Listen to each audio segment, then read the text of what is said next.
Guys,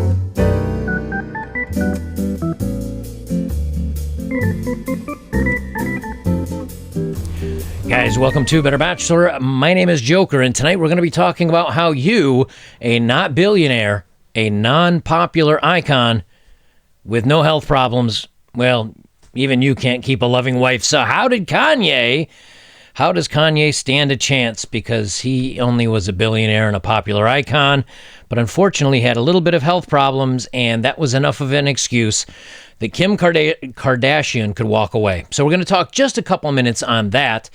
And then I got an article I'm going to read from of why women leave their men. And when you hear the list of requirements that, quote, women want for their men, you may quickly realize the juice isn't worth the squeeze, as we sometimes say. So first things first, I wanted to just say I think it is amazing we have landed another rover on Mars. This is some video that you see on the screen here. I know some of you are flat earthers. You believe what you want to believe. I know some of you say this is probably a studio somewhere out in Nevada, California, or Nevada. Let me try that again. Nevada or California. I like to believe we've got a rover on another planet. So I'm kind of excited. I hope they keep sending back samples and things like that, because now it's official. There's now multiple robots on Mars, and now we can technically say Mars is colonized by robots. I like that. I think, I feel like I was too young to explore the Earth or at least discover parts of the Earth, and I'm too old, I guess you could say, to maybe discover the stars.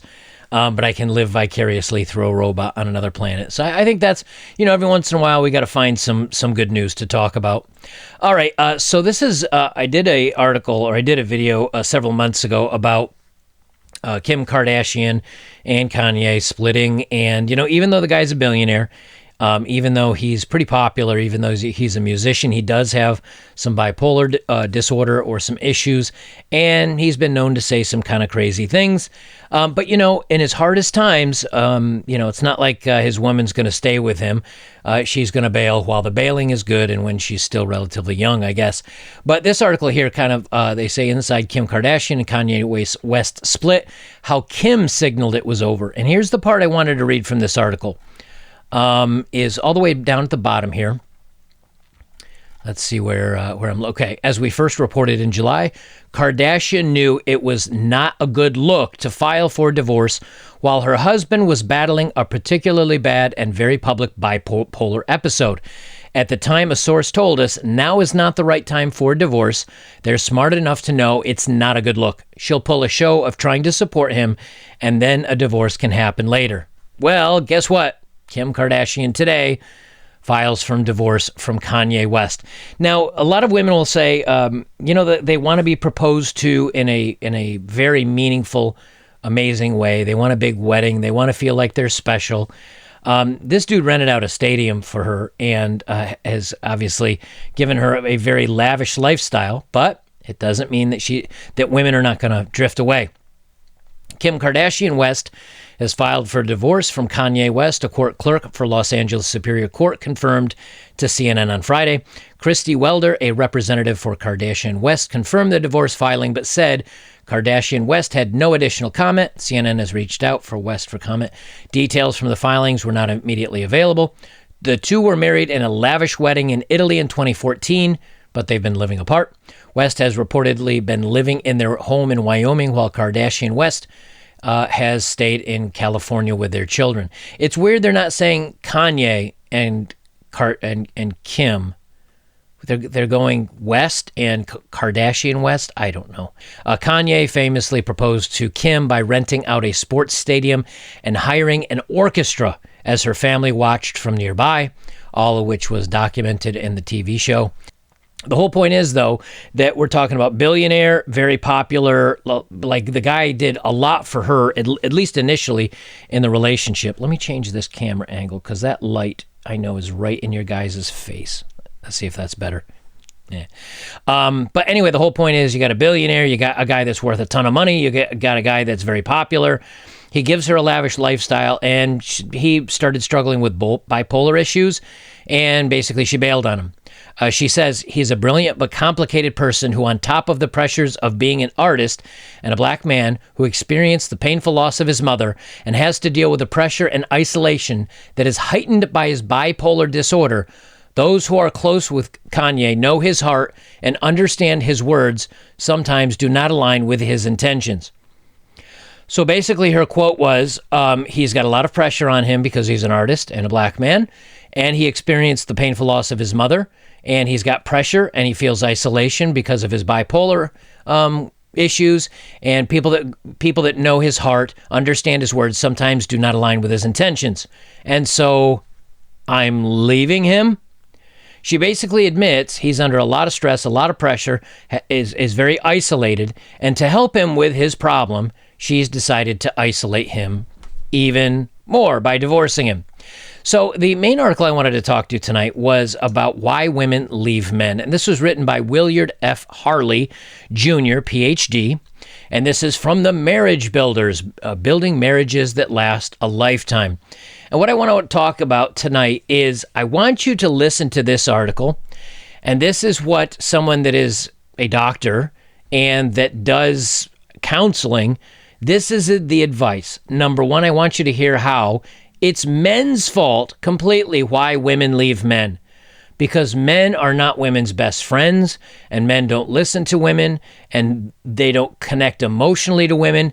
And here's the big one. They don't get permission from their women to do all the things they want to do. And so the woman feels like she's left out. So let's read about this. So here's some of the quotes that women give for why they leave their men. Number one, I hurt all the time because I feel alone and abandoned. And I'm just gonna highlight a couple of these. Yes, if you want your husband, your man, to be your best friend and to be very interested in your life, you're doing it wrong. Men don't think like that. Usually they don't. My husband is no longer my friend. Husband and wife shouldn't be friends. They're not meant to be best buddies. Women have their women friends, men have their men friends, and then when you're together, men be men, women be women, and that's kind of the dynamic it's supposed to be in a relationship. Once you become friends, it screws everything up. The only time he pays attention to me is when he wants bedroom fun. He's never there for me when I need him the most. When he hurts my feelings, he doesn't apologize. Now, here's the thing with a lot of these. How does a man know when you need him the most? I mean, a lot of women seem to need men a lot. So is every time the most? And also, when he hurts my feelings, he doesn't apologize. Does he know you're hurting his feelings, or he's hurting your feelings? He lives his life as if we weren't married. He rarely considers me. Okay. We're like ships passing in the night. He goes his way and I go mine. My husband has become a stranger to me. I don't even know who he is anymore. He doesn't show any interest in me or what I do. So they say women tend to be more concerned about their marriages than men. They buy most of the books on marriage to try to improve them and initiate most marriage counseling. They often complain about their marriages to their closest friends and sometimes to anyone who will listen. And they also file for divorce twice as often as men. Why do women seem so dissatisfied with marriage? What do they want from their husbands?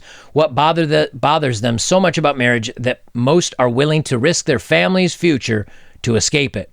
Why do women leave men? He says, each day I'm confronted by women who are extremely frustrated with their marriages. They usually express no hope that their husbands will ever understand what it is that frustrates them, let alone change enough to solve the problem. From their perspective, marital problems are created by their husbands who do little or nothing to solve them. Wives tend to see themselves as the major force for resolving conflicts, and when they give up their effort, the marriage is usually over. Here's something that is a common trope, but I don't think it's a misconception. I think it's pretty accurate. When men marry a woman or when men date a woman, they want the woman to stay the same person in whom they're dating. When women marry men or when women date men, they want to change men into who they think would be the perfect fit for them. It doesn't work that way. If a man is a strong, independent man and a woman wants him to kind of come around to her way, he will lose some of the strength and the independence that she was looking for and she found so attractive in him to begin with. And again, if men start having to change who they are to make her happy, What was it in the first place that she fell in love with? Or what was it that she wanted from him in the first place? The doctor continues on. When I talk to their husbands, they usually have a very different explanation as to why their wives feel the way they do. They often feel that the expectations of women in general, and their wives in particular, have grown completely out of reach. These men who feel that they've made a gigantic effort to be caring and sensitive to their wives get no credit whatsoever for their sizable contribution to the family.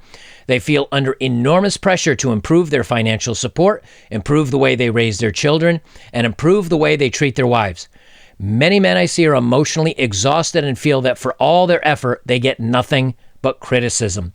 And this is something that I think comes about oftentimes in many of the letters and emails that you guys have sent me on the forums. By the way, if you haven't joined me over at locals.com, betterbachelor.locals.com, link is below. We've got like 14,000 members over there. We're having amazing conversations. It's like Facebook and Twitter and 9gag and like a meme forum, everything tossed into one, except it's all about our community. So if you guys are looking for a good place to leave social media but still have good interactions with men and a couple of women, actually, join us over there, because we're having some really great conversations about some stuff.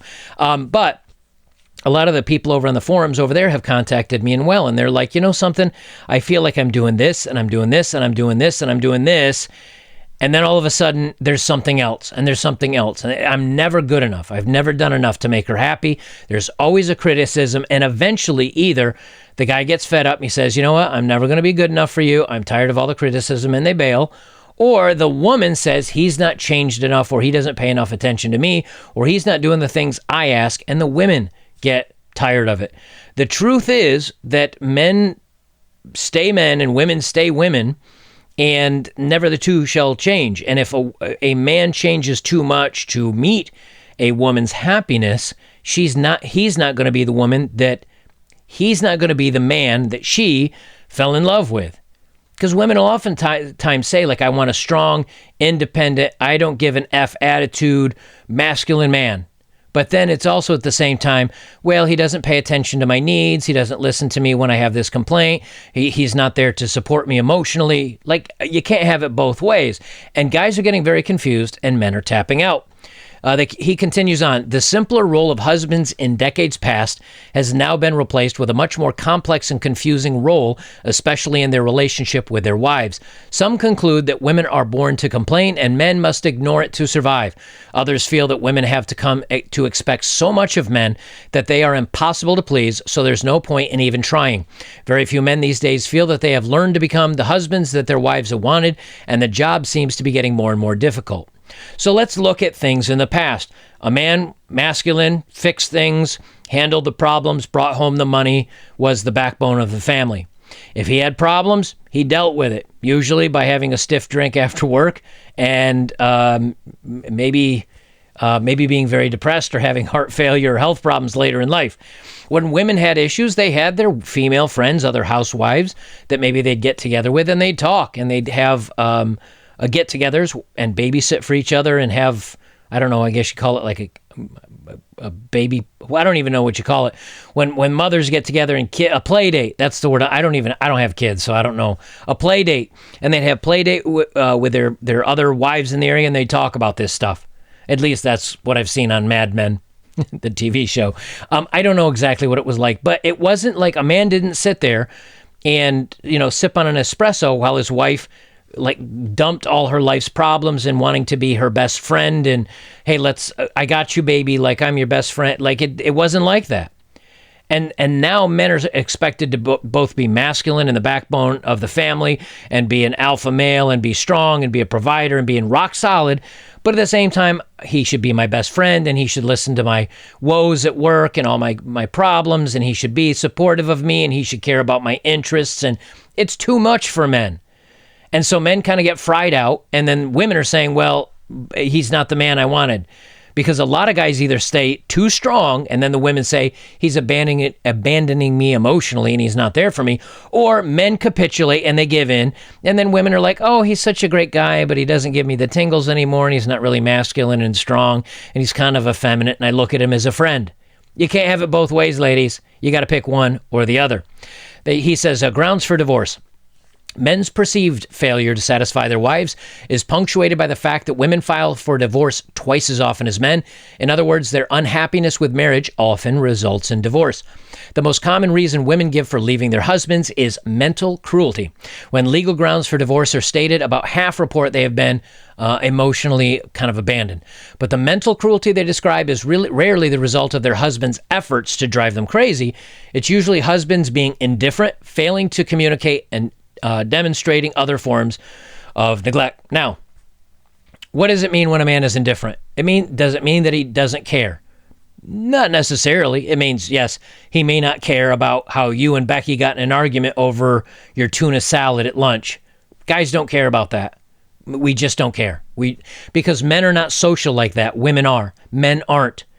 It's the same as if I sat a woman down and I tried to explain like the shearing strength or the shearing strength of this particular wood screw that I use to hold the deck together, and why it's important that it has X amount of shearing strength so that if you have so much weight in the corner of the deck, like you can hear women falling asleep to that. Well, it's the same thing with Becky and Susan talking about their tuna salad. Like, men don't care.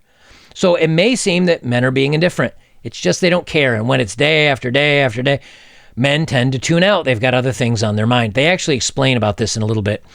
Failing to communicate. Again, if a man has a problem and comes up to his wife and says, honey, will you help me with a problem? I really need your advice and I need your help and I'm not too sure about something. It comes across as weak. Women want their men to be strong. So if a man has a problem, he's not going to talk about it. He's just going to think about it. He's going to deal with it. And then, of course, they say demonstrating other forms of things. But anyway, continuing on. Another reason for divorce reported almost as much as the mental attributes is neglect. These include both emotional abandonment and physical abandonment. Husbands that work away from the home, sometimes leaving their wives alone for a week at a time, fall into this category. Okay, this is a good example. What is a man to do when it's either A, my job has given me a promotion, I can make more money for my wife and my kids, and to make sure that the bills and the needs are met, and we have extra money for a nicer home or more things for the family, or I turn down that promotion, I make less money, and maybe I'm around my wife and my family more. However, I'm getting the stress of, honey, we need this, and the kids need this, and Johnny needs braces. Again, men are getting torn in two directions. You cannot have it both ways. You can't say I'm stressed about money and he doesn't provide enough, and at the same token, he's always gone. Yes, he provides enough, but he's not meeting my emotional needs. Like, we can't do it all. We can't do it all. And men are finding this out, and men are finding that the stress of a relationship is not giving the rewards of a relationship. In other words, the stress is here, the rewards are here, and a guy after a while just does the mental math and goes, you know what, this is more stress than I need for the benefits that I'm receiving, and I'm out, and they start to shut down. The reason why men don't file for divorce more often, if they get feeling shut down like this, is because they know if they file, many times they're going to have alimony, they're going to have child support, they're going to lose custody of their kids, they're going to have child support to pay, and it's just sometimes best to just say, well, I guess I'll just live in a loveless marriage. Continuing on, he says, simply stated, women leave men when they are neglected. Neglect accounts for almost all the reasons women leave and divorce men. Almost all, but not all. Continue on. I have little trouble convincing most men that verbal and physical harm are legitimate reasons for their wives to leave, and there's been increasing social pressure on men lately to avoid hurting their wives, both emotionally and verbally, which makes my job even easier. But neglect is a much tougher sell, and it's also much more difficult to overcome. While it's the most important reason women leave men, it's hard to convince men that it's a legitimate reason, something they should avoid at all costs. Again, so the women are leaving because they're not getting enough emotional attention from their men. You notice there's nothing here about women need to expect less from men. That hasn't been mentioned. It's just men need to step up and provide emotionally for their women. Some of the common complaints I hear from women is, quote, he ignores me except when he wants the bedroom fun. He sits and watches television when he could be talking to me. He rarely calls me to see how I'm doing. He hurts my feelings and then never apologizes. Instead, he tells me I'm too sensitive. That can be a problem. I agree. But the thing of it is that men are, again, I'll say this again, men are not social like women are. Men do not like to talk just to talk. Men do not like to necessarily share stories about their day. I think my answer every day to every job I've ever gone to and every work day I've ever had, even if it was a bad day or a good day, or maybe I got in a little disagreement with my boss or whatever, is usually it's, how was work today? It was all right. It was good. That's it. That's men sharing. Why? Because we don't want to get into the minutia. We don't sit and drill and think about things that happen during the day, unless, like, either A, I'm not going to get a promotion, B, I might get fired. Like, maybe that's something a guy's going to be sitting there thinking about. But other than that, he's not going to be like, oh, John and I got in such an argument today because I wanted to do a code this way and he wanted to program it in a different direction. Guys don't, we just want to let it go at the end of the day. And how do men let it go? Men let it go by, number one, bedroom fun. Believe it or not, that is a great stress relief for men. When men are stressed, bedroom fun. When men are happy, bedroom fun. When men want to express the way they feel about their wives and be close to them and intimate with them, bedroom fun. When men are upset and they want to feel like they bond with somebody, bedroom fun. It's not just a physical act for men. And I did this in another video a few days ago. Or he watches television. He's either got something on his mind, and instead of sitting there staring off into space like a zombie, he may put something on TV. It doesn't mean he's necessarily watching it or really into it. He may be very deep into his mind. And they say, when he could be talking to me. Okay, he doesn't want to talk about his feelings. He rarely calls me to see how I'm doing. Depends on what's going on. Again, if a guy has hobbies and he's got things going on, he's not wondering how you are. He assumes everything is fine. And, okay, he calls her and what? Hey, how are you doing? Good. Sweet. Okay, bye. No, you're supposed to have something to talk about. But what if a guy doesn't have anything to talk about? A lot of guys are just not like, oh, I want to chit chat about my day. That's not how a lot of men are. I know this because I'm one of them. He hurts my feelings and never apologizes. Okay, I've had this one thrown at me quite a few times. And yeah, sometimes I can be really insensitive. Sometimes I can hurt people's feelings. Sometimes what I find as hurting someone's feelings, someone else, I don't assume or I don't know someone else would find to be hurtful of someone's feelings. So when a guy says something, whatever it is, and the woman goes, oh, you hurt my feelings, and the guy goes, sorry, I apologize. And then he talks about something else, and, oh, you hurt my feelings again. Eventually guys are like, look, everything I'm saying is hurting her feelings. I'm not going to talk anymore. I'm being misunderstood, or I'm hurting their feelings, and they just shut down. Continue on, they say, do women expect too much of their husbands, or are men doing less for their wives than they should? I've proven to husbands over and over again that their wives usually do not expect too much of them. And when they understand and respond to their wives' frustration, the complaining ends and a terrific marriage begins. Okay, so maybe the wives aren't expecting too much of the men. All right, so maybe there's a learning moment for us guys. Maybe there's let's listen to what the doctor says and how we can connect to women more in our lives so that we don't hurt their feelings. So we need to step up more. Women aren't expecting too much of us. Okay, what do we need to learn? He says, what's more, their wives are not expecting more effort from them. Instead, expect efforts in a different direction. It isn't more difficult to please women these days. It simply requires a change in the priority of affect. What are women looking for in men? They want a soulmate, someone they trust who is there for them when they have a problem, who takes their feelings into account when decisions are being made, someone with whom they feel emotionally connected. Okay, soulmate, we're starting to dip into like fantasy land there a little bit. Sorry. Someone they trust, I think that's important. Someone who is there for them when they have a problem. Again, men like to problem solve, especially for the women they love. Who takes their feelings into account when decisions are being made. I know most men would try. Someone whom they feel emotionally connected. I agree with that. So far, I don't know too many men that would disagree. He says, a man's house. I used to have let me try that again. I use a house as an illustration to help husbands understand how their wives feel. Each room in the house represents one of the husband's roles in their life. This is a room for his job as a production manager. There's another for golf, another for his new sports car, one for his garden, one for his children, one for church, and yes, one for his wife. As he makes his way through an average day, he visits various rooms when he's faced with the role that the room defines. And when he's in a certain room, the others are blocked out of his mind so that he can focus his undivided attention on the role he plays at the time. He does his best when he is not faced with distractions and prefers to deal with each problem with all his energy and creativity so that he does the best when he can he does the best he can in each role he plays. Okay, I'm going to touch on this because this is true, although the way I've heard it explained is men's minds are filled with a bunch of compartments, a bunch of boxes, and they aren't attached to each one. So as I'm sitting here doing this video, there's nothing on my mind but this video and this article, and that's it. When I'm working on my bus, I'm only working on my bus. I'm not thinking about what I'm doing for videos later on. I'm working on my bus, and I like to pay attention and focus on that.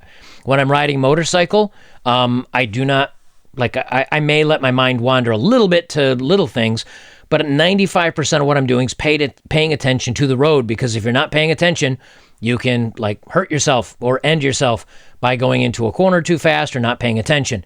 That's why motorcycle riding is very therapeutic for me, because it's a task that I can focus very strongly on, and I find it to be very relaxing. So when men deal with their problem at work, their mind is in the work box. When they get home, they've left the work box behind. So when a woman says, "How was your day?" the guy says, "That box is over there. It was good. Done." And why does he want to not talk about work? Because he doesn't want to open his work box and mix it with the home box. He wants to leave home the same. When a man talks about his hobbies and he wants to do his hobbies, he's in his hobby box. He doesn't want to be worrying about anything else at the time. Okay, that's how men think. Women, as have been in other articles, women are kind of like all the boxes are connected with a big rope. And if you tug on one end of the rope, all the boxes are affected a little bit. So how do we fix this? Well, let's hear what the good doctor says. The wives of most men are only one of the rooms in this imaginary house. It represents the husband role. When they are in that room, they usually try to give their wives undivided attention and to make a special effort to meet their needs. They also go to that room to have their own needs met, particularly in the need for bedroom fun. What frustrates wives the most is that they are relegated to only one room in their husband's imaginary house instead of every room. In other words, they want to be integrated into a man's entire life, not relegated to one corner. Without such integration, there can be no emotional bonding, no uniting of the spirit, no feeling of intimacy, and in many cases, no bedroom fun. In other words, everything a guy does to make his wife happy, her influence or her importance needs to be mixed in with every other box. That's literally what he's saying here.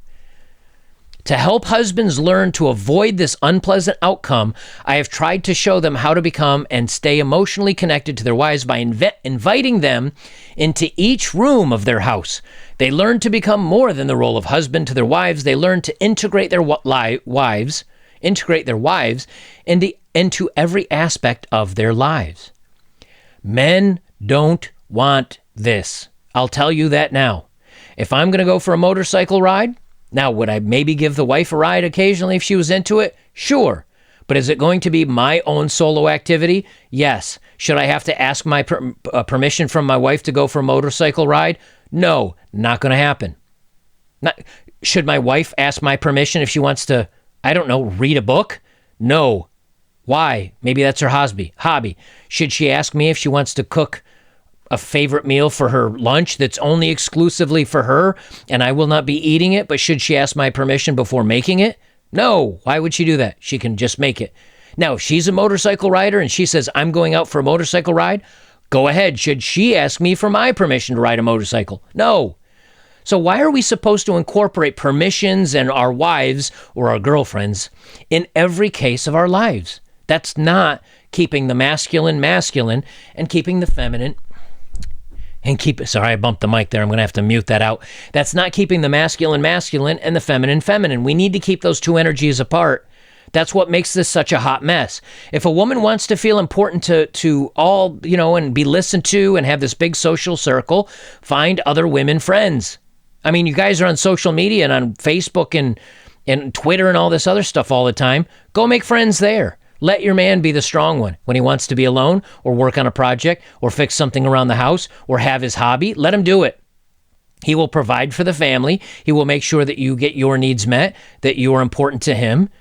But the minute you expect your husband to like incorporate you into everything of his life, this is where you get the buddy and you're too similar and there's no more mystery, there's no more independence, and you don't have to keep each other like attracted to each other anymore. He continues on, when I counsel a husband, I explain that he is to invite his wife into each room of the house.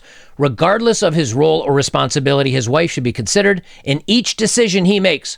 Once the invitation is made, the results are startling. Yeah, I bet they are. When a husband invites his wife into each room of his house, she helps change his priorities. She reminds him that her feelings are very different from his. As a result, he begins to live his life in a way that is compatible to her needs and values. Let me read that sentence again from a doctor that's a marriage counselor. She reminds him that her feelings are very different from his. As a result, he begins to live his life in a way that is compatible to her needs and her values. Where is it where she is understanding of his needs and his values and lets him keep his masculinity and lets him keep his roles defined, and she is understanding of him keeping his boxes segmented? What's that you say? No, it is not in this article at all. It's all about the man changing to meet her needs and coming to see how she has her needs and what will make her feel comfortable. That's a lot of work. And that means, in many ways, a man cannot be a man anymore or be the man he wants to be. He needs to change his ways. Shame on you, fellas. You need to change. Continuing on, he learns how to avoid habits that cause his wife to be unhappy. And he learns how to meet her most important emotional needs. He also learns how to give his undivided attention to her and schedule time to be alone with her. So he has to avoid habits that she doesn't like. Where's the sentence where she avoids habits he doesn't like? Oh, that's not here. He learns how to meet her most important emotional needs. Where's her meeting his need to have independence and space? Oh, that's not in this article either. He also learns how to give his undivided attention to her and schedule time to be alone with her. Where is it in here where she says, I understand that you need time alone and that you are going to schedule time to be by yourself? Well, that's not in this article either. But this is Marriage Builders from a doctor that's helping relationships work. Notice all the sacrifice, at least to his advice, is being made by the men. There's nothing to the women that say, hey, you know something? Maybe you're being overbearing. You have to understand that men need their space. Men do not deal with things socially the same way women do. You have to give him his space. You have to understand that. And maybe you do need to find other female friends or other hobbies for yourself so that you can have your life on your own and do your own thing and have people that are important in your life, not other men, mind you, other women important in your life to meet your social needs. And then when your husband comes together as a strong, independent backbone of the family, and you come forward as a very feminine, attractive woman, and there's still that bit of mystery, that's still that bit of not best friends, but as of kind of dating romance, you can keep those energies alive.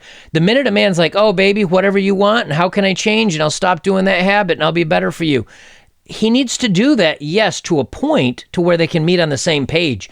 But when it's everything that he is as a man is being criticized and everything he's doing, she's not appreciating, or she appreciates and then turns right around and is a critic of something else and something else and something else. Men just go, you know what? It's not worth it for me. And they shut down, or they may not, like again, they may not divorce because they'll lose half of everything. They just shut down and become unresponsive to the wives completely. He continues on. The word anything in the policy applies to all the activities of a husband that go on in each of his rooms. So whenever he follows it, he learns to think about his wife's reaction to everything he does, not just what goes on in the husband room. Are you thinking about work? Think about what your wife's reaction to your work is. Are you thinking about your hobby? Think about what your wife's reaction to your hobby is. Are you thinking about just maybe taking Sunday and going out and hanging out with your male friends, watching football and eating wings and drinking a pint of beer? Think about your wife's reaction to you going to that room and enjoying those activities. Are you keeping her needs in mind before you do any of these things, guys? If the answer is yes, then you're whipped. And if the answer is no, then you're not doing it right, according to this doctor. Some argue that just an agreement would be a big help. Why insist on enthusiastic agreement? Oh, you see that. So if you agree to this, but not you don't excitedly agree to it, it's not enough, gentlemen. It's because I want couples to avoid agreements that are coerced or self-sacrificing. Let me read that again. It's because I want couples to avoid agreements that are coerced or self-sacrificing. I want couples to learn how to come to agreements that take both of their interests into account at once. I have encouraged couples to continue to negotiate until they arrive at an enthusiastic agreement because they're the ones that stand up to the test of time. Well, it sounds like the only one that's making any change and doing the negotiating is the men here. And the men are being coerced and are self-sacrificing if they're the ones that have to change the way they think and the way they act and the way they treat the women that they're with. It's a catch-22. Again, when we were dating, you loved me the way I was. Now that we're married, you want to change me completely as a person. That's hardly fair. And a lot of men feel duped by this. He continues on, most men complain that if they invite their wives into every room of their imaginary houses, their wives will take over completely and they will lose all their peace and freedom. They imagine their identity shriveling away and finding themselves a shadow of their former selves. Yes. Why would most men complain about that? Because it's true. He says, but the policy of joint agreement prevents that unfortunate outcome. Joint agreement means that both husband and wife must be enthusiastic together, and no one risks losing their identity or subjecting themselves to being controlled when they themselves must be enthusiastic about each decision. The goal is to become united in purpose and spirit, not to overpower or control each other. Okay, that paragraph right there basically is nothing. It's a pile of hot crap. That's what that is right there. That literally says nothing. How easy is it? Well, let's find out. Because apparently, to me, it doesn't sound easy at all.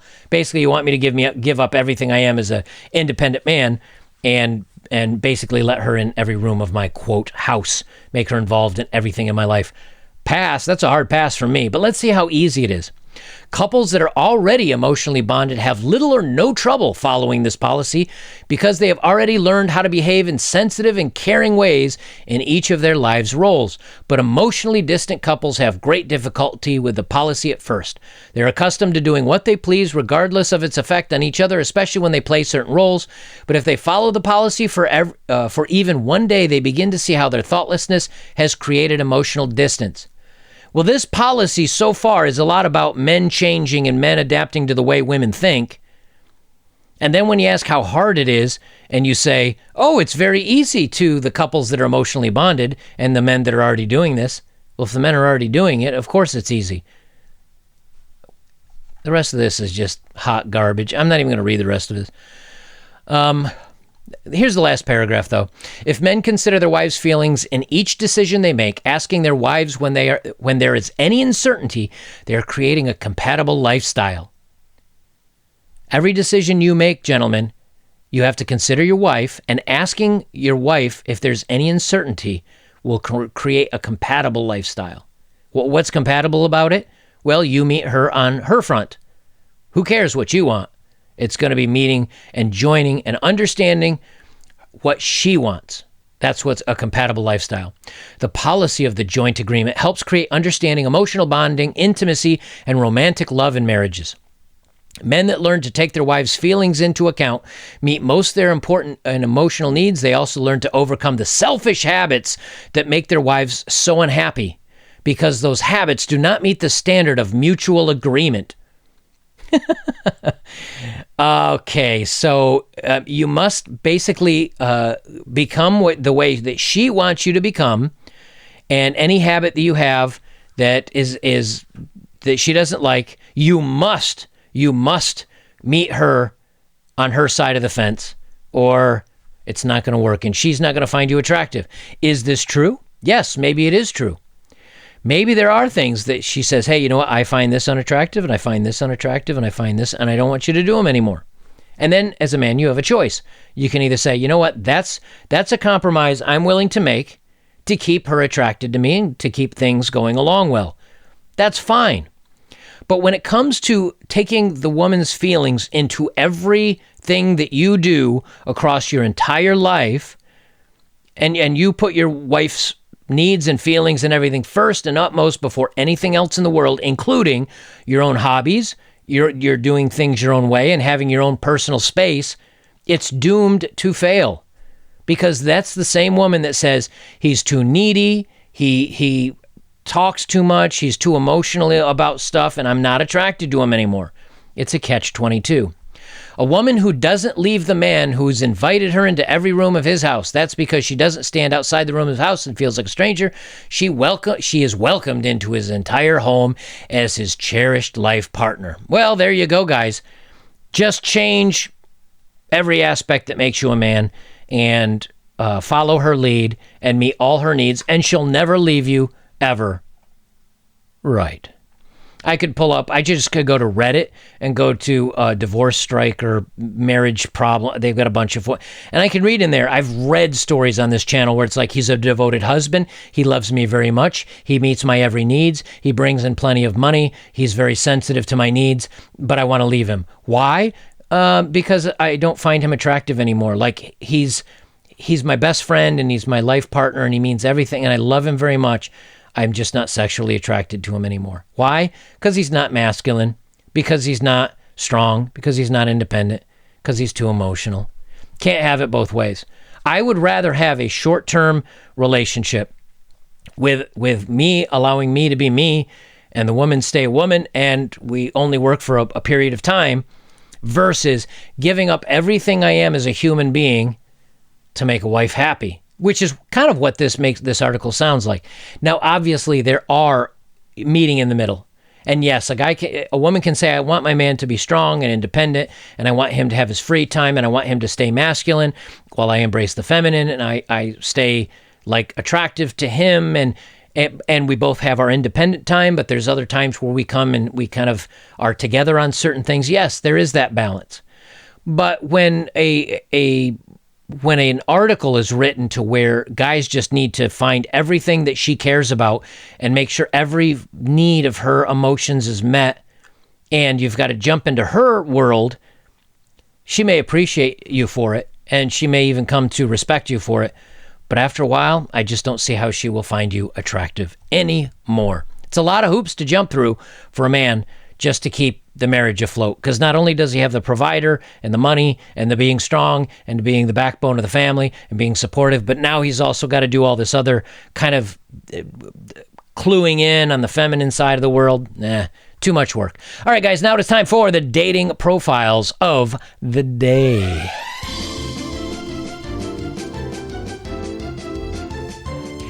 This first one I have three for us today. 2 women and 1 man.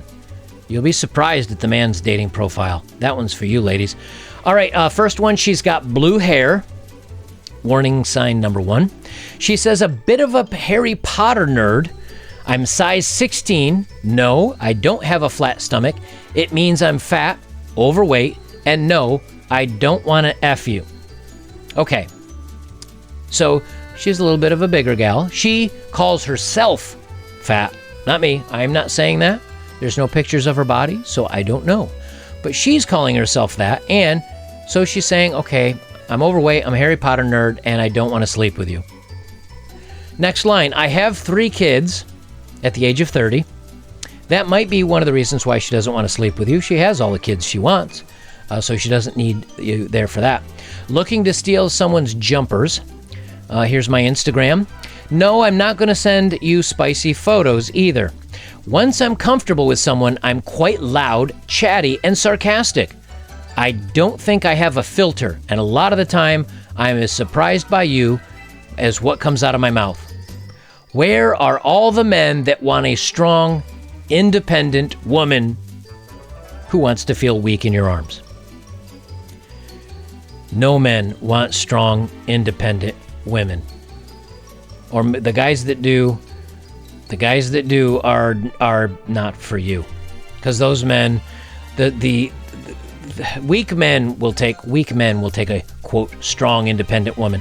Strong independent woman nowadays really just means argumentative, wants to be the controlling factor in a relationship, and likes to take charge and is the alpha in a relationship. At the same time, she's loud, chatty, sarcastic, and I don't have a filter. And she doesn't want to sleep with you, and she's a little bit overweight, according to her. Boy, she sounds like fun. So guys, if you're interested, her blue hair and her are waiting out there for you. Profile number 2. This gal is 23. She's a flight attendant. She's 5'3". She's French Canadian. She's looking for a hookup. A huge trouser snake preferred. So, gentlemen, you must be hung like a horse to get with this gal. She's already in a relationship, by the way. She says, I'm in a relationship already. I'm looking for a third. Don't worry, you'll be the only one playing with me. So she's already got somebody else. She's keeping him around, or maybe her around, but he doesn't have access to her physically. Only you. So at least you won't have to play Daddy Warbucks. 23 years old, and this is where she'd like to be. All right, and the last one. This gentleman is 42. He says, I'm seeking a hostile woman for unfulfilling bedroom fun, a future divorce, and codependency. Looking for a whiny, crazy lady with misplaced sense of entitlement and lots of expectations. Bonus points if you just finished dating every guy in town but now want to take it slow with me.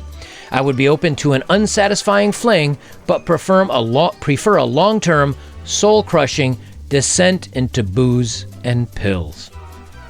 This man understands what it's like to be in, not only on the dating apps today, but in most long-term relationships anymore. So my friend, at 42, you have it figured out. I think guys at 26 and 22 have figured it out now. I just give him props for putting this on a dating profile, and I think that more of us men should do that. I think if all of us men made a dating profile like this, pause this video, write it down, make a dating profile with this, and just start sending that message out. And when enough women see that, maybe they'll understand we're on to them, and we know just how bad the dating is. Guys, if you would like to support my work, links are below as always. If you have, thank you very much. It means a lot to me. The best way you can support me is like, comment, share, subscribe, and check out my other work, older work. It's all kind of the same stuff, just different background if I was in the house or something. It's not like the quality is improved. My face is just the same, just getting a little older day by day, a little more gray. But the content, still fun, still good. Go check it out. Guys, I'll leave it there. This is Better Bachelor. I'm Joker. Remember, it doesn't matter if you're a billionaire. It doesn't matter if you're popular. It doesn't matter if you meet him in the middle.